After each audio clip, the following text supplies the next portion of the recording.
नमस्कार. महाराष्ट्र देशा या विशेष कार्यक्रमामध्ये तुम्हा सगळ्यांचं स्वागत आहे. या कार्यक्रमात आपण आढावा घेणार आहोत राज्य सरकारनं या आठवड्यात घेतलेल्या काही महत्त्वाच्या निर्णयांचा. राज्य शासन पूरग्रस्तांच्या पाठीशी खंबीरपणे उभा आहे. या भागातील शेतकरी, आपत्तीग्रस्त नागरिकांना टंचाईप्रमाणेच सर्व सवलती आणि उपाययोजना लागू करण्याचा निर्णय मंत्रिमंडळानं घेतला, अशी माहिती मुख्यमंत्री देवेंद्र फडणवीस यांनी दिली. आपत्तीग्रस्त शेतकऱ्यांकडील कर्जाची वसुली थांबवावी असे निर्देशही बँकांना दिल्याचं फडणवीसांनी सांगितलं.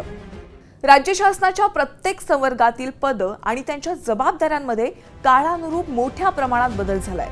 या पार्श्वभूमीवर राज्यातील सर्व संवर्गातील पदांच्या सेवा प्रवेश नियमात सुधारणा करण्यात येणार आहे. त्याचबरोबर महाराष्ट्र लोकसेवा आयोगाची पदभरती प्रक्रिया गतिशील करून 2026 या वर्षात मोठ्या प्रमाणात पदभरती करण्यात येणार आहे, असं मुख्यमंत्री देवेंद्र फडणवीस यांनी सांगितलंय.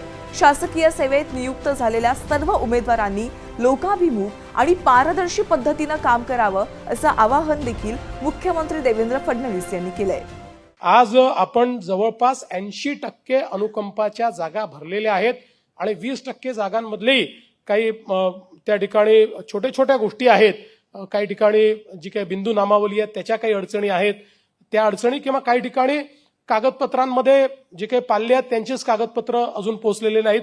अशा 20% जागा ज्या पुढच्या 3-4 महिन्यात आपण भरून टाकू आणि आपण सगळ्यांना त्या ठिकाणी अनुकंपाची जी काही नोकरी आहे ती देऊ. नाशिक त्र्यंबकेश्वर सिंहस्थ कुंभमेळ्यासाठीची पायाभूत सुविधांची कामं ही लवकरात लवकर करावीत आणि त्यांचा दर्जा देखील कायम राखावा, असे निर्देश मुख्यमंत्री देवेंद्र फडणवीस यांनी दिले. नाशिकमधील नवीन रिंग रोडचं काम पूर्ण करण्याबरोबरच साधूग्रामसाठीची भूसंपादनाची कामं देखील गतीनं पूर्ण करण्याच्या सूचना मुख्यमंत्र्यांनी दिल्यात. नाशिक त्र्यंबकेश्वर सिंहस्थ कुंभमेळ्यासंदर्भात मुख्यमंत्री, उपमुख्यमंत्री आणि संबंधित अधिकाऱ्यांची आढावा बैठक झाली.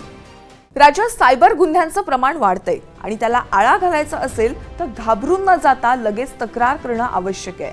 हीच गरज ओळखून राज्यामध्ये सायबर सिक्युरिटी लॅब, प्रतिसाद केंद्र आणि नियामक यंत्रणा सुरू करण्यात आली आहे.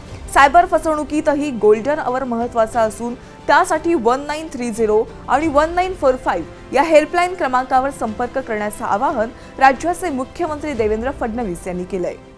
बहुराष्ट्रीय कंपन्या, गुंतवणूकदार आणि संशोधन संस्थांसाठी अनुकूल वातावरण निर्माण करण्याच्या उद्देशानं राज्यानं GCC म्हणजेच ग्लोबल कॅपॅबिलिटी सेंटर धोरण 2025 ला मान्यता दिली आहे. विकसित भारत 2047 ला पूरक असा हा निर्णय असणार आहे. या धोरणामुळे राज्यातील युवकांना रोजगाराच्या संधी उपलब्ध होतील, तसंच IT आणि सेवा क्षेत्रालाही बळ मिळेल.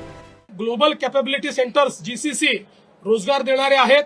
जवळपास 2 टप्प्यांमध्ये 5 लाखापेक्षा जास्त रोजगार हे निर्मित होतील आणि मोठ्या प्रमाणात गुंतवणूक येऊन आपल्याला टॅक्सच्या रूपानं देखील हजारो कोटी रुपये यातनं प्राप्त होतील.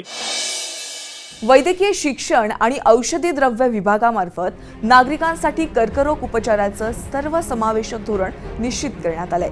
राज्यभरातील रुग्णांना दर्जेदार आणि योग्य उपचार मिळावेत यासाठी Maharashtra cancer care research and education foundation, MahaCare foundation स्थापन होणार आहे. राज्यातील एकूण 18 रुग्णालयांमधना कर्करोगाशी संबंधित विशेष उपचार उपलब्ध करून देण्यात येणार असून ग्रामीण भागातील रुग्णांना देखील या विशेष सेवांचा लाभ घेता येईल. बारामतीसह यवतमाळ, धाराशिव आणि लातूर विमानतळाच्या विकासासाठी महाराष्ट्र विमानतळ विकास कंपनीनं तातडीनं कार्यवाही करावी, असे निर्देश उपमुख्यमंत्री अजित पवार यांनी दिलेत. अजित पवारांच्या अध्यक्षतेखाली या संदर्भात एक महत्त्वाची बैठक झाली.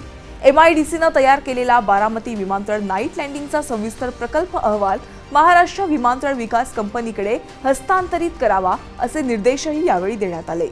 राज्यातील पूरस्थिती लक्षात घेता महाराष्ट्र राज्य परिवहन महामंडळानं केलेली 10% दरवाढ रद्द करण्यात आली आहे. परिवहन मंत्र्यांना या संदर्भात सूचना करण्यात आल्याची माहिती उपमुख्यमंत्री एकनाथ शिंदे यांनी दिली. ST महामंडळ दरवर्षी दिवाळीत 10% दरवाढ करत असतं, मात्र यंदा राज्यातील पूरस्थितीमुळे 10% दरवाढ रद्द करण्याचा निर्णय घेण्यात आलाय. महाराष्ट्र देशा या कार्यक्रमात पुन्हा भेटूयात. तोपर्यंत नमस्कार.